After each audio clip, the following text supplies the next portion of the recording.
बहुत बहुत शुक्रिया आदरणीय श्री एस.आर. लद्दड़ साहब। सबसे पहले करुणा के महासागर भगवान बुद्ध, शिक्षा के अग्रदूत राष्ट्रपिता महात्मा ज्योतिबा फुले और समग्र क्रांति के प्रणेता हमारे मुक्तिदाता परम पूज्य बोधिसत्व बाबा साहब डॉक्टर भीमराव अंबेडकर जी और बहुजन नायक मान्यवर साहब काशीराम जी के चरणों में नमन करते हुए आज इस सभा में मंच पर विराजमान सभी सम्मानित साथी और मंच के सामने उपस्थित सभी सम्मानित माताएं, बहनें, नौजवान साथी, मेरे बुजुर्ग, आप सभी को मेरा जय भीम, सत श्री अकाल, आदाब, नमस्कार। साथियों, मैं आज सबसे पहले बहुत शुक्रगुजार हूं श्री एस.आर. लद्दड़ साहब का और उनके सभी साथियों का, जो उन्होंने मुझे आज यहां बुलाया और सम्मानित किया, आपके बीच में बोलने का मौका दिया। साथियों, मैं करीब 15 दिन पहले दिल्ली में सिंघू बॉर्डर पर आंदोलन में शामिल था। मुझे स्टेज से बोलने का मौका दिया गया। मैंने वहां 3 बातें रखी। उन 3 बातों में एक बात थी मजदूरों की और एक बात थी ईवीएम की और एक बात थी एमआरपी की। आपने एमएसपी सुना है ना? एमआरपी भी लिखा हुआ पढ़ा तो होगा, लेकिन वो एमआरपी जो मैंने बताई वो थोड़ी सी अलग है, पर उसे मैं किसी और दिन बताऊंगा। लेकिन आपके सामने जो मजदूरों की बात रखी वो मैं जरूर आपके सामने बताऊंगा। मैंने मंच से ये बात कही कि जो किसान आंदोलन हमारा चल रहा है, मैं लगातार 4 महीने से उसमें शामिल हूं। इस आंदोलन में किसान मजदूर एकता जिंदाबाद ये नारे रखते हैं और किसान मजदूर एकता का बैनर भी वहां पर है और बहुत बड़ी संख्या में मजदूर भी उस किसान आंदोलन में शामिल हैं। लेकिन किसान आंदोलन का सरकार के सामने जो प्रस्ताव रखा जाता है, उस प्रस्ताव में कहीं भी मजदूरों की मांगें शामिल नहीं है। या मैं इसको थोड़ा सा ये कहूं कि किसान कानून लाने से पहले भी इस सरकार ने जो श्रम कानूनों को खत्म किया और मजदूरों को तबाह करने के लिए नए श्रम कोड बनाए, यानी लगभग 44 कानूनों को खत्म करके 4 जो कोड बनाए हैं मजदूरों के लिए, वो भी वापस होने चाहिए और मजदूरों की पूरी तरह से सुरक्षा होनी चाहिए।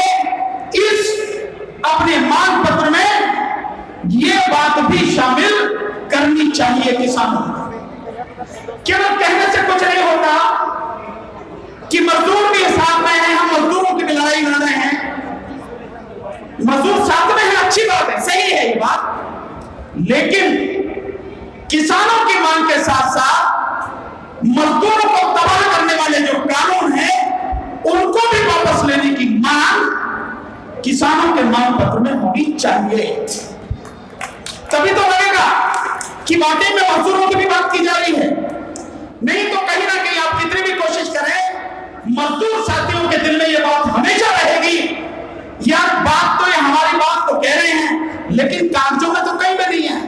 लड़ाई तो कागजों पे है भाई। अगर कानून वापस होंगे तो सब कागजों में ही तो होगा, पर कागजों में तो केवल कृषि कानून वापस करने की बात है, श्रम कानून वापस लेने की बात तो नहीं। इसलिए श्रम कानून भी वापस होने चाहिए। लोग कहते हैं अगर इसको हम शामिल करेंगे, कुछ लोगों का कहना है, तो यह होगा कि यह आंदोलन अपने उससे भटक रहा है। मैं कहता हूं ये नहीं होगा, ये गलत है। 4 महीने पहले जब यह आंदोलन दिल्ली पहुंचा था तब परिस्थिति और थी। आज 4 महीने बाद परिस्थिति और है, और इस परिस्थिति में अगर सरकार अपने पैंतरे बदलती है, सरकार अपना स्टैंड बदलती है, तो हमें अपने मजदूर साथियों को शामिल करने में क्या दिक्कत है? उनकी डिमांड को शामिल करने में क्या दिक्कत है? कल की परिस्थिति थी हम नहीं कर पाए, आज परिस्थिति बदल गई, हम शामिल करेंगे इसमें। इससे क्या होगा? वाकई में किसान और मजदूर दोनों मन से साथ हो जाएंगे, इकट्ठे हो जाएंगे, क्योंकि इस देश में वाकई में किसान और मजदूरों को तबाह करने की ही सारी कोशिशें हो रही है। ये भाजपा सरकार, ये यूं कहो जो राज्यपाल साहब अभी कह के गए, हिंदुओं की सरकार, हिंदुत्व लाने वाली जो सरकार है, हिंदू राष्ट्र की घोषणा करने वाली जो सरकार है, इस सरकार से अगर निपटना है तो हम सबको न केवल इकट्ठा होना पड़ेगा, बल्कि काम भी ऐसे करने पड़ेंगे जिससे लगे हाँ हम एक साथ हैं और मन से साथ हैं। इसलिए उन कानून को भी वापस लिया जाए, ये इसमें शामिल होना चाहिए। बार बार जब सबसे बड़ी चोट पड़ती है वो सबसे ज्यादा गरीब और मजदूर पर पड़ती है। किसी को पता भी नहीं लगा और श्रम कानून खत्म कर दिए गए कोरोना की आड़ में। और कोरोना आप समझते हैं, कोरोना ये सरकारी बीमारी है, वैसे इस दुनिया में कहीं कोरोना नहीं है। मैं 4 महीने से आपको बता दूं, 4 महीने से 120 दिन हो गए लगातार आंदोलन में, किसान आंदोलन में शामिल हूं। लाखों लोग दिल्ली के 5 बॉर्डर पर पड़े हैं, संघर्ष कर रहे हैं, एक व्यक्ति मास्क नहीं लगाता। मैं भी सिर्फ पुलिस से चालान के बचने के लिए मास्क लगाता हूं, मैं भी किसान आंदोलन में मास्क नहीं लगाता। आपके सामने बिल्कुल ठीक हूं। एक भी व्यक्ति को कोरोना नाम की चीज नहीं है। जितने भी साथी, किसान साथी आज हमारे बीच में नहीं है, जो हमें छोड़ के चले गए हैं, एक साथी भी हमें कोरोना की वजह से छोड़ के नहीं गया। एक साथी का देहांत कोरोना की वजह से नहीं है।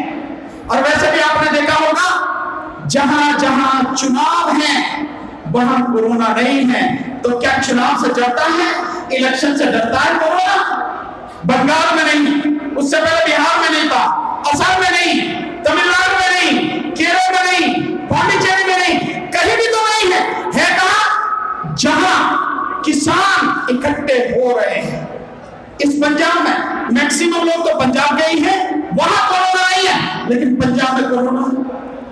क्या माना जाए? क्या मानिए कैप्टन साहब कोई इनके साथ में मिली भगत है क्या? वो भी मिले हुए हैं बीजेपी के साथ में, कैप्टन अमरिंदर से जो मुख्यमंत्री हैं।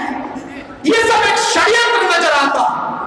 तो इसलिए मेरा आपसे कहना यह है साथियों कि जो मजदूर हैं, गरीब हैं, सबसे ज्यादा मार इस पर पड़ती है। और ये जो किसान कानून है, इसमें भी सबसे ज्यादा नुकसान जो हो रहा है वो मजदूर का होगा। कैसे होगा साथियों? जो कॉन्ट्रैक्ट फार्मिंग का कानून है, उस कानून के माध्यम से धीरे धीरे जब किसान की जमीन जाएगी उसके हाथ से, और किसान अपनी ही जमीन पर मजदूर बन जाएगा, तो खेतीहर मजदूर कहां जाएगा? कहां जाएगा खेतीहर मजदूर? मतलब यह है कि खेतीहर मजदूर तबाह हो जाएगा। और जब सारा अनाज व्यापारियों के गोदामों में बंद हो जाएगा और इस देश का किसान भी तबाह हो जाएगा, तो उसकी सबसे बड़ी मार किस पर पड़ेगी साथियों? महंगाई बढ़ेगी तो किस पर मार पड़ेगी?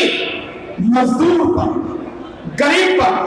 और साथ में साथियों, मैंने बार बार ये अपने वीडियो में लगातार ये बात बताई है, जब सारे देश का अनाज कॉन्ट्रैक्ट फार्मिंग के माध्यम से व्यापारियों के गोदाम में चला जाएगा तो इस देश के 82 करोड़ लोगों, 82 करोड़ 82 करोड़ लोगों के लिए, जिनके लिए सन 2013 में ये जो हमारी संसद है, इस संसद ने राष्ट्रीय खाद्य सुरक्षा कानून बनाया था, जिसके तहत कहा कि देश में इतने लोग गरीब हैं, इसलिए 82 करोड़ लोगों को 5 लाख राशन की दुकानों से राशन देना पड़ेगा। तो जब सारा अनाज व्यापारी के चला गया तो उन दुकानों के लिए कहां से लाओगे? राशन की दुकानों के लिए अनाज कहां से मिलेगा? और जब राशन की दुकानों के लिए अनाज नहीं है तो कौन मरेगा? यही गरीब, यही मजदूर मरेगा। और ये बहुत सोची समझी साजिश के तहत आप ये मत समझना कि यूं ही होगा, नहीं। जब से ये भाजपा सरकार आई है 2014 से, ये जितने भी काम कर रही है बहुत सोची समझी प्लानिंग के तहत कर रही है। कोई भी इनका काम बिना सोचे नहीं है। और उसके पीछे जो इनका एजेंडा है वो एजेंडा है 2025 में इस देश को हिंदू राष्ट्र घोषित करना। यह है मेन एजेंडा। इसी के लिए लगातार ये सारा काम हो रहा है। और इस एजेंडे में सबसे बड़ी बाधा अगर कोई है तो वो है अंबेडकरवाद। परम पूज्य बोधिसत्व बाबा साहब डॉक्टर अंबेडकर, उनकी विचारधारा, उनका मिशन, उनके कार्य, यह है सबसे बड़ी विचारधारा जो रास्ते में बाधा है। इसलिए इसको खत्म करना है। और इनको खत्म करना है तो गरीब को खत्म करो, मजदूर को खत्म करो, और बचा कुचा रह जाए तो किसान को खत्म करके उसकी जमीन ले। मैंने देखा है मजदूरों को लाल झंडा उठाकर बहुत बड़ी संख्या में लगातार निकलते हैं। पर मैं आपसे पूछना चाहता हूं, जिन झंडों के नीचे आप अपनी बात कहने के लिए जाते हैं, क्या वहां कभी बाबा साहब डॉक्टर अंबेडकर की बात होती है? नहीं होती। और इस देश में अगर जो मजदूर हैं उनकी बात अगर सबसे पहले किसी ने उठाई, उनके लिए सबसे बड़ी लड़ाई अगर किसी ने लड़ी, उनके लिए अगर कानून सबसे पहले किसी ने बनाए या बनवाए, तो केवल एक ही शख्स से, परम पूज्य बोधिसत्व बाबा साहब डॉक्टर अंबेडकर। याद करो, आपको अगर ध्यान है, नहीं है तो पढ़ो, इतिहास पढ़ो। जब बाबा साहब इस देश में अंग्रेजों का राज था, गवर्नर जनरल, जिसको वायसराय भी कहते थे, गवर्नर जनरल की जो एग्जीक्यूटिव काउंसिल थी, उस काउंसिल में 1942 से लेकर 1942 से लेकर 1946 तक 4 साल बाबा साहब लेबर मेंबर रहे। और लेबर मेंबर का मतलब उस समय लेबर मिनिस्टर रहे। और जिस समय बाबा साहब गवर्नर जनरल की काउंसिल में लेबर मेंबर थे, उन्होंने पार्लियामेंट के माध्यम से लेबर के हक में कई कानून बनवाए। जैसे आपको याद दिलाता हूं, आपको याद आ जाएगा, जैसे जो ट्रेड यूनियन रजिस्टर्ड हैं उनको मान्यता मिलनी चाहिए, ये बाबा साहब ने कानून बनवाया। ट्रेड यूनियंस को अन्यथा रजिस्टर्ड तो थी लेकिन मान्यता नहीं थी, ये बाबा साहब ने करवाया। इसके अलावा जो मिनिमम वेजेस यानी न्यूनतम मजदूरी किसी भी मजदूर को मिलनी चाहिए, ये बाबा साहब डॉक्टर अंबेडकर ने करवाया। इसके अलावा जो मेडिकल फैसिलिटी मिलनी चाहिए मजदूर को, ये बाबा साहब डॉक्टर अंबेडकर ने करवाया। ये भी बाबा साहब डॉक्टर अंबेडकर ने करवाया कि जो मजदूर है उस मजदूर को हड़ताल करने का हक है, उससे उसका हक छीना नहीं जा सकता। इसलिए क्योंकि अगर अन्याय के खिलाफ आवाज उठानी है तो आवाज उठाने का एक तरीका है हड़ताल करना, विरोध करने का एक तरीका है हड़ताल करना, जो आज की तारीख में इस सरकार ने, मोदी सरकार ने, और इससे जुड़ी हुई भिन्न राज्यों की जो भाजपा सरकारें हैं, उन्होंने ये कानून खत्म किए हैं। बताया ना मैंने कि 4 को अभी हमारे श्री राजेंद्र साहब बता के देंगे आपको। तो ये कानून बाबा साहब डॉक्टर अंबेडकर लेके आए। यही नहीं साथियों, दिल्ली में सबसे पहले उन्होंने देश में जो यूनियन बनाई, वो भी जो उन्होंने बनाया सफाई मजदूर संगठन, बाबा साहब डॉक्टर के समय में बना। म्यूनिसिपल कामगार यूनियन बाबा साहब डॉक्टर अम्बेडकर ने बनाई। तो ये ऐसे कितने ही कानून थे जो बाबा साहब डॉक्टर अम्बेडकर ने बनाए। जो मजदूर से लिया जाता था 12 घंटे 14 घंटे काम लिया जाता था, उस मजदूर से 8 घंटे से ज्यादा काम नहीं ले सकते हो, ये कानून बाबा साहब डॉक्टर अम्बेडकर ने बनवाया। साथ में महिलाएं फैक्ट्रियों में काम करती थी, अगर वो प्रेग्नेंट है, गर्भवती हो गई, उनको छुट्टी मिलनी चाहिए और उस छुट्टी में उनकी तनख्वाह नहीं काटी जानी चाहिए, उनकी तनख्वाह उन्हें मिलनी चाहिए। ये कानून भी बाबा साहब डॉक्टर अम्बेडकर ने बनवाया। लेकिन एक इंसान, एक इतना महान व्यक्तित्व जिसने इस देश के करोड़ों लोगों को जीने का हक दिलाया, वही लोग उसका नाम तक नहीं लेते हैं। तो आपको जानना चाहिए कि कौन है आपके लिए काम करने वाला। अगर हम लोगों ने वाकई में बाबा साहब डॉक्टर अम्बेडकर की बात मानी होती तो बीजेपी सरकार सत्ता में नहीं होती, और आज जो कुछ हो रहा है ये नहीं होता। साथियों, मैं मंच पे था, मैंने बहुत तरीके से एक बात उनको बताई, समझाई। ये जो कृषि कानून है, ये काले कृषि कानून निश्चित रूप से ये वापस होंगे। मैं आपको लिख के देता हूं, मैं नहीं जानता समय क्या होगा, लेकिन ये वापस होंगे जरूर। पर क्या इनके वापस होने से भी तुम्हारी समस्या का समाधान हो जाएगा? नहीं। क्यों नहीं होगा? क्योंकि इन कानूनों को लाने वाला कौन है? वो है RSS, BJP, Bharatiya Janata party की सरकार। और जब तक इस देश में भारतीय जनता पार्टी की सरकार रहेगी, आरएसएस के हाथ की कठपुतली बन के जो भी सरकार रहेगी, ऐसे कानून किसी ना किसी रूप में, किसी ना किसी तरीके से कभी ना कभी आते रहेंगे। तो असली समस्या क्या है? असली बीमारी क्या है? बीमारी है ये भारतीय जनता पार्टी की सरकार। इसको उखाड़ के फेंकना है। जब तक इसे उखाड़ के नहीं फेंकोगे, कितना शोर मचाओ, कितनी मीटिंगें करो, कुछ होने वाला नहीं है। अगर कुछ भी करना है, इस सरकार को उखाड़ के फेंकना पड़ेगा। और बीजेपी को आप तब तक उखाड़ नहीं सकते जब तक ईवीएम है। ईवीएम समझते हो ना? ईवीएम का मतलब है एवरी वोट फॉर मोदी, यानी हर वोट मोदी के लिए। अभी मैं कल परसों न्यूज देख रहा था, वहां पे पश्चिम बंगाल में चुनाव हुए हैं, पता लगी वहां भी कई ईवीएम मशीनों में खराबी है और इसकी शिकायत भी हो रही है। तुम अब शिकायत कर रहे हो? तुम्हें शिकायत कब करनी चाहिए?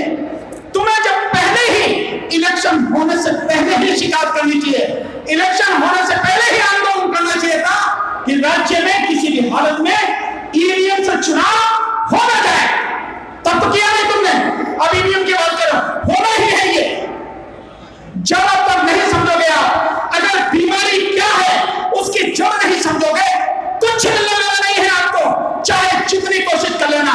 इसलिए हम में से हर व्यक्ति का अगर मकसद होना चाहिए, ये कानून सरकार कब लेके आई है? बीजेपी कब लेके आई है? जब सत्ता उसके हाथ में। चाहे वो कृषि कानून हो, चाहे केवल लॉ का खत्म करना हो, कब लेके आई है? जब सत्ता उसके हाथ में। इसका मतलब यह है जो भी चीज है वो सब सत्ता के इर्द गिर्द घूमती है, सत्ता से ही उसको कंट्रोल किया जाता है। तो क्यों ना सत्ता ही अपने हाथ में ले ली जाए? कभी दिमाग में बात नहीं आती है? बाबा साहब डॉक्टर अम्बेडकर ने क्या कहा था? राजनीतिक शक्ति हर ताले की चाबी है। कब तक यूं ही बैठे रहोगे? ये राजनीतिक शक्ति, ये चाबी अपने हाथ में क्यों नहीं लेते हो और लोगे नहीं, ऐसे ही भटकते रहोगे। 2022 में 4 राज्यों में चुनाव होने वाला है, पंजाब, उत्तर प्रदेश, मणिपुर और उत्तराखंड। मैं पंजाब के लोगों से बात करता हूं, बाकी छोड़ दीजिए।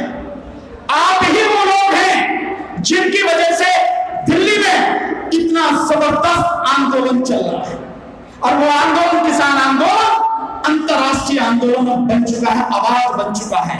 पूरे अंतरराष्ट्रीय परिप्रेक्ष्य में उसकी गूंज सुनी जाती है। और आप यकीन मानना, इस आंदोलन की सफलता के बाद दुनिया के इतिहास में किसानों के कई ऐसे बदलाव होंगे जिसकी कल्पना शायद किसी ने भी की नहीं होगी। दुनिया पे इसका असर पड़ेगा।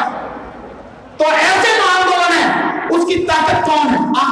पंजाब के लोग। अगर पंजाब के लोग नहीं होते, ये आंदोलन इतनी देर तक नहीं चल सकता था।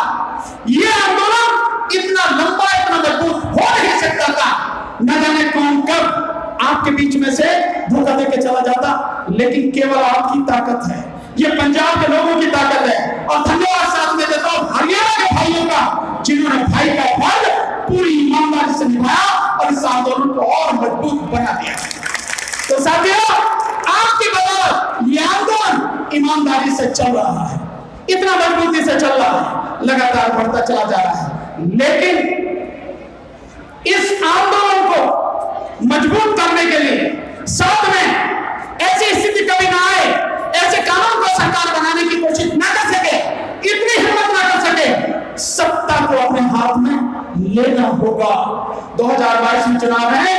आप लोगों से मेरा निवेदन है, हम लोग बहुत जल्दी पूरे देश में ईवीएम के विरुद्ध राष्ट्रीय स्तर पर आंदोलन शुरू करने जा रहे हैं। बहुत जल्दी इसकी घोषणा करेंगे।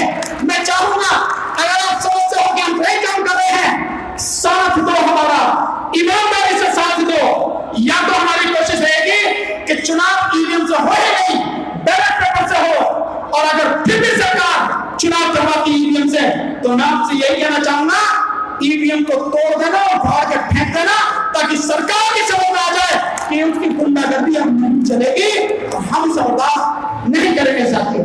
क्योंकि बिना सत्ता हाथ में लिए कुछ होना नहीं। एक नहीं, दो नहीं, कितने आंदोलन करते रहे हम, कुछ हुआ क्या? और अब तो सबसे बड़ी दिक्कत ये हो गई है कि देश की सबसे बड़ी अदालत वो भी सरकार के साथ में आके खड़ी हो गई। आपने देखा होगा कि ऐसा कानून पिछले 3-4 साल में अगर देखते हैं, सुप्रीम कोर्ट का कोई भी जजमेंट ऐसा कोई नजर आता है जो सरकार के खिलाफ? एक भी नहीं है। सारे के सारे जजमेंट सुप्रीम कोर्ट के सरकार के हक में आ रहे हैं। ये जो कृषि कानून है, इन कृषि कानूनों में माननीय सर्वोच्च न्यायालय को क्या देखना था? सुप्रीम कोर्ट को, सुप्रीम कोर्ट को केवल इतना देखना था, ये कानून संवैधानिक है या नहीं।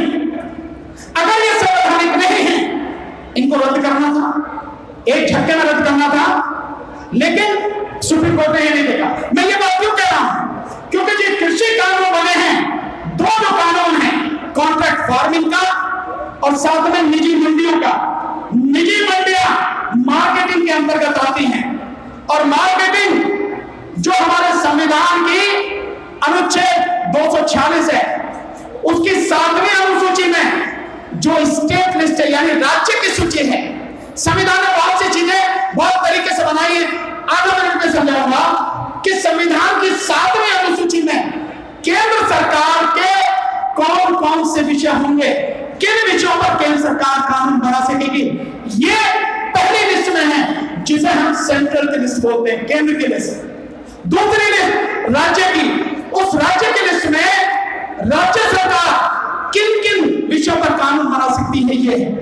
और तीसरा है कंकरेंट लिस्ट, यानी समवर्ती सूची, उस पर केंद्र भी और राज्य भी दोनों कानून बना सकते हैं, लेकिन माना केंद्र का कानून जाएगा जहां तक विरोध नहीं। तो जो कानून ये बनाए गए हैं, ये तीनों कानून, ये जो कॉन्ट्रैक्ट फार्मिंग का और जो निजी मंडियों का कानून है, ये दोनों कानून संविधान के अनुच्छेद 240 के तहत 7वीं अनुसूची में राज्य की सूची में आते हैं, स्टेट लिस्ट में आते हैं। और स्टेट लिस्ट में सीरियल नंबर 14 पर 1414 पर कृषि एग्रीकल्चर है, और सीरियल नंबर 28 यानी 28 पर मार्केटिंग विषय आता है। इसलिए दोनों विषय राज्य के हैं, केंद्र के नहीं हैं। तो क्या करना था सुप्रीम कोर्ट? जब उन्होंने गैर संवैधानिक काम किया है, इन कानूनों को नगन को डिक्लेयर करना था। लेकिन अभी आपने सुना आदरणीय राज्यपाल साहब क्या कह गए कि जब ये बात कही तो वो गृह मंत्री कहते हैं कि आप चाहो इसको बेकार कर दो, पूरे कानून को पड़ा रहेगा, कुछ नहीं होगा, लेकिन इसको वापस लेने की बात मत करो। राज्यपाल साहब ने कहा जी हां, वापस लेने की बात ही तो करनी है, क्योंकि अगर ये वापस लेने की बात ना करें और संशोधन मान लिए जाए, इसका मतलब यह है जो केंद्र सरकार, बीजेपी सरकार पूरी तरह से तानाशाह बनी हुई है और राज्यों का हक मारकर, उनके अधिकार छीनकर इस देश के संघीय ढांचे को, जिसमें केंद्र अपना काम करता है, राज्य अपना काम करते हैं, उस संघीय ढांचे को पूरी तरह से तबाह करना चाहती है। और एक बार अगर ये तबाह हुआ, आप बीजेपी को रोक नहीं पाएंगे। इसलिए पहले ही कदम पर उसको रोकना है और उसके पहले ही कदम को उखाड़ के फेंकना है। इसलिए कानून वापस होने से कम पर कोई समझौता नहीं होगा। ये चीजें हैं, ये सारी चीजें हैं साथियों, और आप लगातार इन सारी चीजों को, सारे संघर्षों को देख रहे हैं साथियों। मैं आपसे एक बात और कहना चाहूंगा, हमारे आपसी मतभेद हो सकते हैं, हमारी आपसी विचारधारा भिन्न हो सकती है, लेकिन जो कानून है, चाहे कृषि कानून है या श्रम कानून है, तो हम सबके लिए ही ना, उनका हम सबसे बहुत गहरा रिश्ता है ना, उनका असर हम सब पे पड़ेगा ना, पूरा देश तबाह होगा ना। इसलिए हर किसी को इस आंदोलन में सहयोग देना चाहिए। हमें क्या मिलेगा क्या नहीं मिलेगा ये बेकार की बातें हैं, इनका कोई मतलब नहीं है।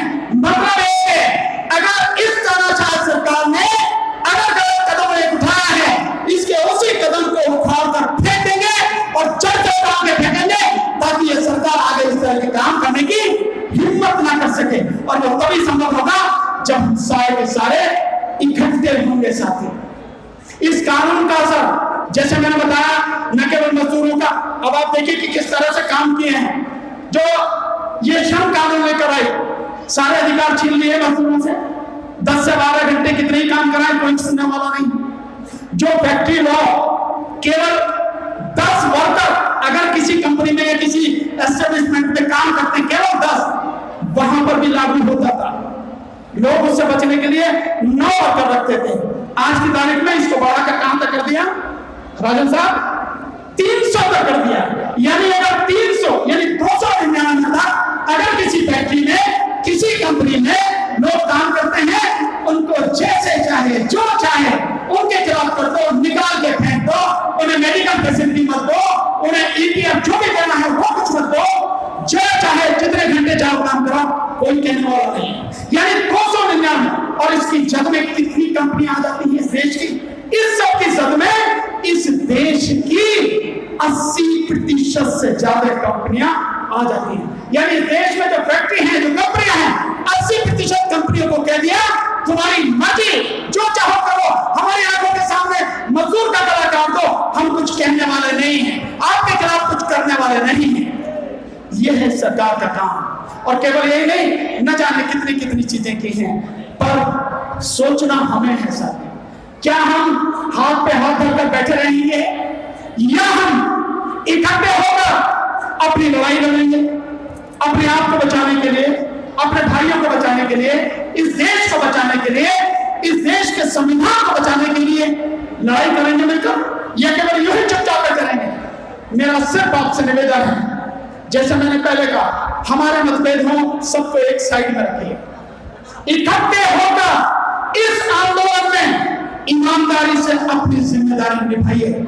जैसे आदरणीय नड्डा साहब और इनकी पूरी टीम के साथी लगातार वहां पर जा रहे हैं किसान आंदोलन में, लगातार जो भी सपोर्ट कर सकते हैं वो सपोर्ट कर रहे हैं। और आज इस तरह की इतनी बड़ी मीटिंग मजदूर और किसानों की यहाँ पर रैली की है।